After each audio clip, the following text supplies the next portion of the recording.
Bismillahirrahmanirrahim. Assalamualaikum warahmatullahi wabarakatuh. Alhamdulillah, alhamdulillahilladzi ahyana ba'dama amatana wa ilaihin nusyur. Asyhadu an la ilaha illallah wa asyhadu anna Muhammadar Rasulullah. Allahumma salli ala Muhammad wa ala ali Muhammad. Jamaah salat subuh yang dirahmati Allah, puji syukur marilah kita panjatkan kehadirat Allah Subhanahu wa taala, yang mana pada pagi hari ini kita senantiasa diberikan nikmat oleh Allah Subhanahu wa taala untuk bisa melaksanakan ibadah salat subuh berjamaah di Masjid Muhajirin ini. Dan alhamdulillah, segala nikmat tersebut mudah-mudahan Allah mudahkan pula langkah kaki kita untuk melaksanakan segala amal kebaikan kita, untuk bisa meningkatkan kualitas iman dan takwa kita kepada Allah Subhanahu wa taala. Amin ya rabbal alamin.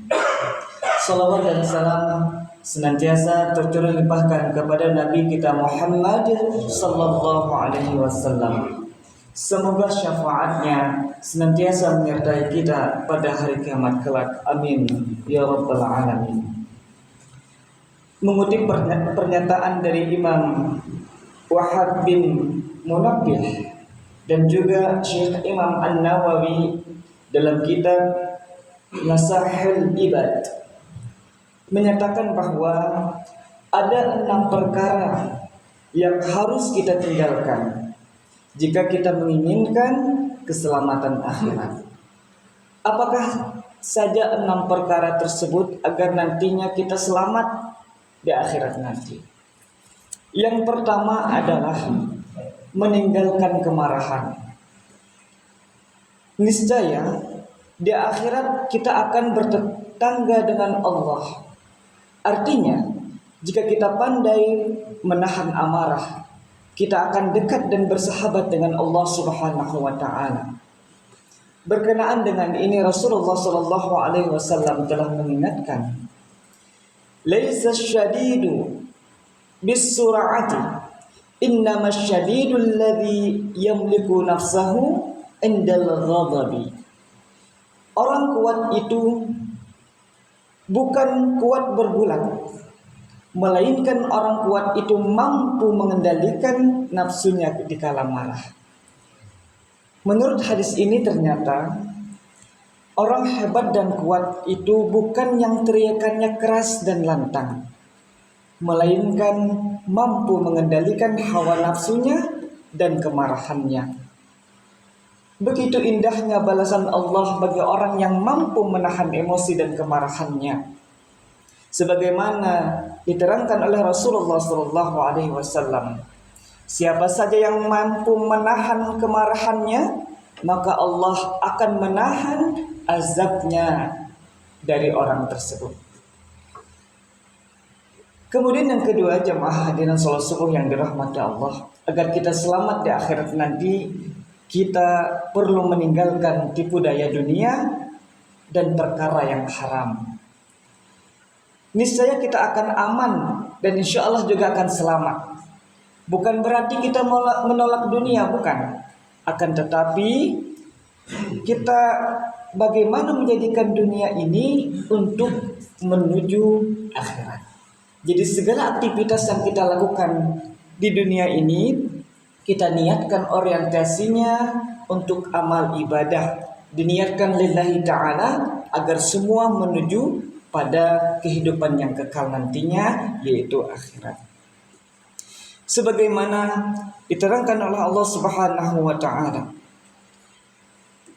"Wal akhiratu khairu wa abqa." Kehidupan akhirat itu jauh lebih kekal dan juga lebih baik.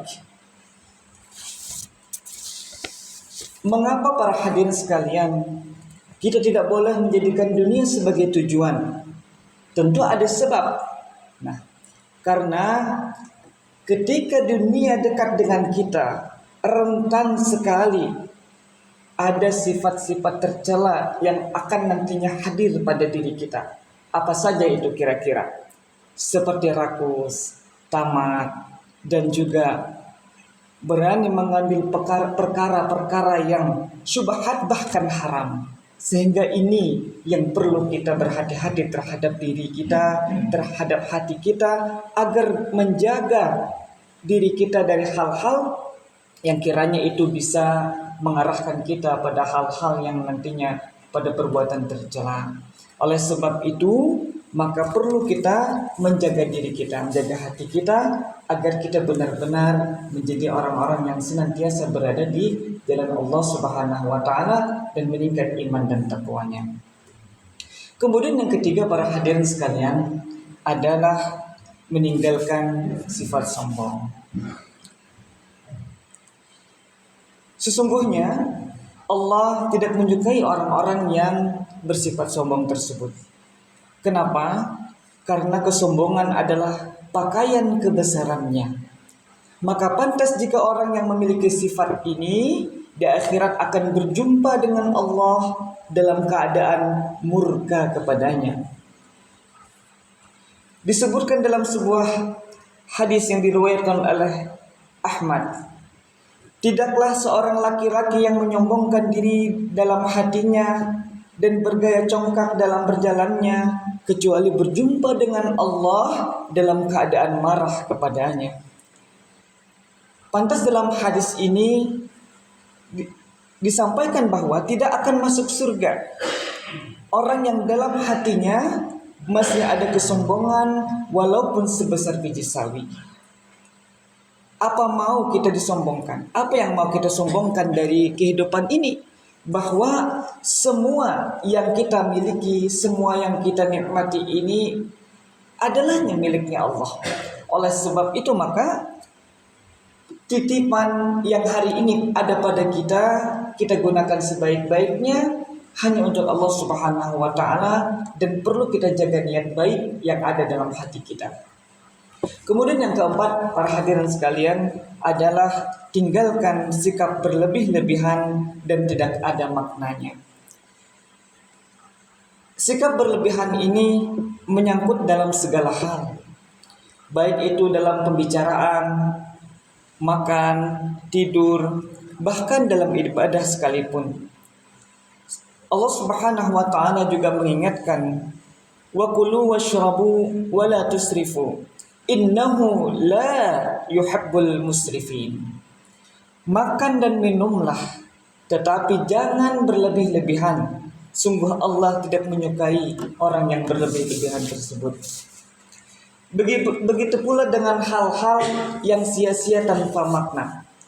Dalam hal ini diisyaratkan bahwa di antara tanda baiknya keislaman seseorang adalah meninggalkan hal-hal yang tidak bermakna baginya.